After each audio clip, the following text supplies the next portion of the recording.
Alors, bonjour David, on est vendredi 9 mars. Merci d'accepter cette interview. Euh, Est-ce que tu peux nous dire un petit peu plus qui tu es, même si tu es connu comme le loup blanc, parce que tu es passé dans beaucoup d'articles de presse, différents médias français et suisses, mais quand même, fais-nous une petite récap, quick récap. Ah oui, bonjour Muriel, merci pour cette petite interview. Ça fait toujours plaisir d'échanger avec toi. Donc oui, moi je m'appelle David Delmy, je suis originaire de Genève et ça fait quelques années maintenant qu'on est dans le monde de l'entrepreneuriat. J'ai fondé ma startup en 2015. Oui, C'est une startup dans le digital qui s'appelle Arda et c'est vrai que depuis on est assez médiatisé parce qu'on essaie de faire bouger les choses. On a une approche qui est assez à l'américaine où on essaie de vraiment bouger, de sortir de la Suisse, de proposer des produits qui peuvent aller sur le marché international. oui. C'est vrai que dans le digital en Suisse, on a pas mal de retard, que nous, on pointe du doigt ces retards-là en disant oui, on a des problèmes, mais en même temps, on a tout le potentiel pour trouver les solutions. Donc, c'est ce qui fait aussi qu'on est écouté parce on est assez honnête dans ce qu'on dit, on est assez pragmatique dans nos approches et on essaye d'échanger au mieux tout en créant cet écosystème d'innovation et en mettant aussi les autres en avant. Parce que le problème maintenant, c'est que généralement, dès qu'on a une idée, on veut la garder absolument pour soi, on ne veut Oui. pas en parler, on garde vraiment comme si c'était un petit trésor. Et le problème, c'est que si on la garde pour soi, qu'on n'échange pas, qu'on n'essaye pas aussi de faire en sorte que les autres réussissent, ben, on ne peut pas réussir en Suisse. Il y a une seule start-up qui réussit. Il faut vraiment créer Non, cet écosystème-là innovant. il y a tout à fait, je te rejoins, il y a cette notion quand même d'inclusivité et si on veut arriver à proposer des solutions ou bien des pistes de solutions pour l'avenir, justement dans cette transformation du sociétal avec l'ubérisation, c'est important de travailler ensemble à un même but. Alors, est-ce que tu peux nous dire quand même le pourquoi tu t'es pas lancé dans une start-up de décoration et plutôt pourquoi Arda et les deux solutions que tu proposes, parce qu'il y en a deux aujourd'hui, hein, il y a deux marques. Exactement. Donc là, moi, à la base, je me destinais pas du tout à l'entrepreneuriat. Moi, j'ai fait HEC Lausanne, donc passionné par l'économie. J'étais aussi passionné par la philosophie et autres. J'avais beaucoup voyagé avant. J'ai pris une année sabbatique où j'avais aussi écrit des livres, etc. Donc Oui. j'aimais le côté créatif qu'on peut retrouver dans le fait d'écrire un livre ou dans la musique que je pratique aussi, et le côté très scientifique de HEC Lausanne. Parce que j'étais assistant de macroéconomie, par exemple. Oui, J'aimais ces deux côtés-là. Et à la base, je me destinais à rentrer dans la banque privée, le chemin un peu un traditionnel peu traditionnel. à la Suisse. Et Oui. j'aime toujours beaucoup ce domaine-là. Mais c'est vrai que par défaut, j'ai eu une idée comme ça à la fin de mes études, et c'est par défaut que je suis devenu entrepreneur. Et j'aime faire ce parallèle-là, parce que généralement, les jeunes, maintenant, il y a un peu l'effet de mode de l'entrepreneuriat, Oui. c'est vrai. Donc, il y en a plein qui disent, j'ai envie d'être entrepreneur, donc du coup, par défaut, je vais essayer absolument de trouver une idée. Mhm. On essaie d'enfoncer cette idée-là dans sa vie, en essayant de se convaincre qu'elle est bonne, etc., sans regarder aussi le marché, comment il réagit. Donc ça, c'est Mhm. une erreur. Et moi, c'était vraiment par défaut que je suis devenu entrepreneur parce que j'avais eu cette idée-là. Et l'idée à la base, c'était d'améliorer la vie digitale des utilisateurs. Euh, Pourquoi? Comment? On a créé un laboratoire il y a 2 ans. C'était un site web, une sorte de gestionnaire de favoris.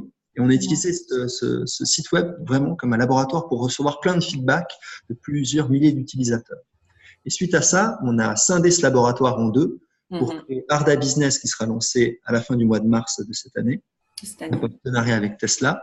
Et Arda Business, c'est un outil de collaboration digitale de nouvelle génération pour entreprises. Parce que l'on voit dans les entreprises, vous avez du SharePoint, du Asana, du Dropbox, du Google Drive, donc vous avez beaucoup d'outils. Certains de ces outils, comme SharePoint, sont très complexes, ça peut prendre jusqu'à 3 semaines pour les maîtriser, Mhm. et un retard sur la numérisation et la digitalisation. Mhm. Avec les nouvelles générations, je sais que c'est un thème qui était très cher, l'intergénérationnel, ben, les nouvelles générations qui rentrent dans les entreprises maintenant, si vous leur donnez 3 semaines pour apprendre à maîtriser un outil comme SharePoint alors qu'ils Oui. sont habitués à utiliser du WhatsApp ou du Facebook, il peut y avoir après des risques de mauvaise intégration.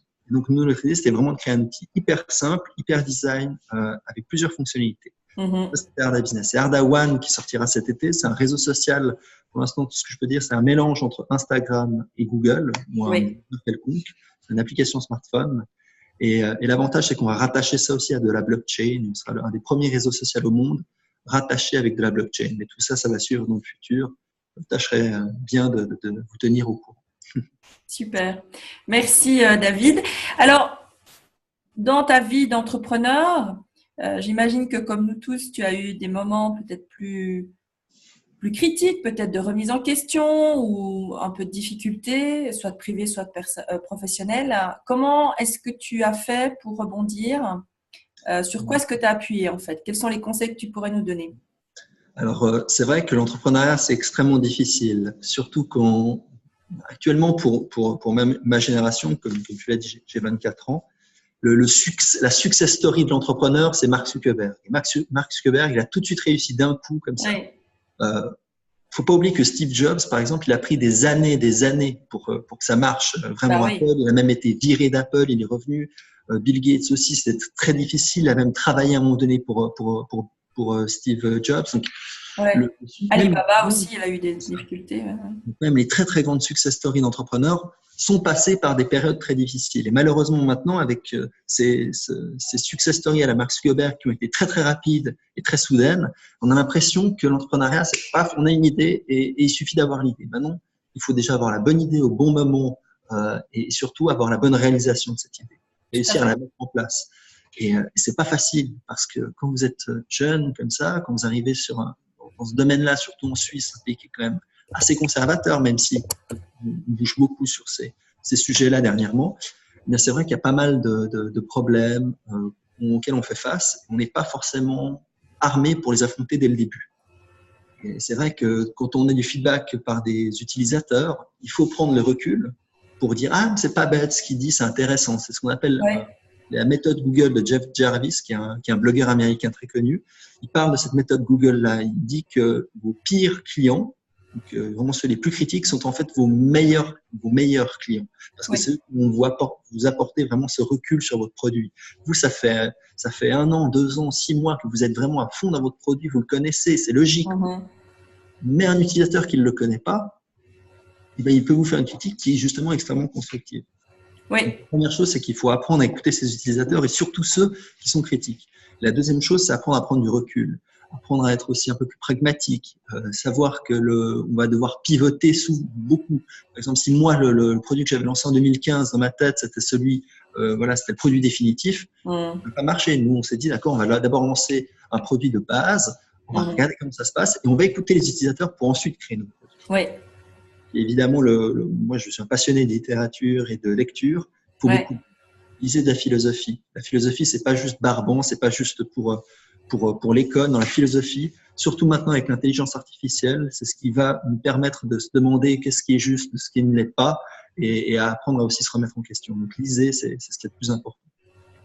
Et puis ton entourage, c'est important aussi du point de vue, j'imagine, familial, amical. C'est capital, mais ça, c'est presque dans tous les domaines. C'est vrai que l'entrepreneuriat, c'est un peu poussé à l'extrême parce que vous êtes très seul. Et que votre bureau, c'est un peu votre tête. Parce que quand vous rentrez, si vous avez la chance d'avoir un open space ou un bureau à vous, les start-upers n'ont pas toujours ça. Au départ, on a beaucoup de travail à domicile. Quand vous rentrez chez vous, même si vous avez des bureaux externes, vous ramenez en fait de travail avec vous. Parce que tout d'un coup, vous pouvez avoir une idée à minuit avant de vous coucher, et là, vous pouvez commencer à travailler pendant 2 heures dessus. Et c'est le problème, c'est qu'il faut faire aussi attention à bien délimiter sa vie privée et sa vie professionnelle, parce que ça reste professionnel. Et là, évidemment, les amis et la famille sont capitales. Il faut avoir du soutien. Si on n'est pas soutenu, ça va pas. Mais ça, c'est inhérent à tout début de carrière, même pendant les études, pendant ses passions. Quelqu'un qui a envie de se lancer dans l'écriture, dans le cinéma, dans la peinture, quelqu'un qui a envie de commencer une carrière quelconque, quelqu'un qui a envie de commencer des études, il faut absolument qu'il ait le soutien de sa famille et de ses amis. C'est capital. Tout à fait. Merci David. Moi, je te rejoins tout à fait aussi sur cet avis. Alors, je parlais Alibaba de Jack Ma, hein, je crois que c'est son nom tout à l'heure, cet entrepreneur, je crois, d'origine chinoise. Alors, on a parlé des épreuves. Au niveau des succès, comment tu gères aussi? Parce que ça a été assez rapide. Alors c'est vrai que quand on a sorti le produit, on a eu très rapidement beaucoup de couverture médiatique et parfois sans le savoir. Moi, je me souviens, c'était un très bon souvenir. Une fois quand on avait lancé le produit laboratoire, qui était très très très basique. Ce qu'on a fait là, ce qui va être mis en ligne, c'est plus de 2 ans et demi de travaux, des centaines de milliers de lignes de code, ce qu'on avait lancé fin 2015. C'était Ouais. vraiment un petit laboratoire. Et même là, on était content d'avoir ces médias. Par exemple, à un moment donné, j'écoutais, je tapais Arda pour voir si on avait eu un bon référencement. Je tombe sur Couleur 3 qui avait parlé de nous. Je savais pas.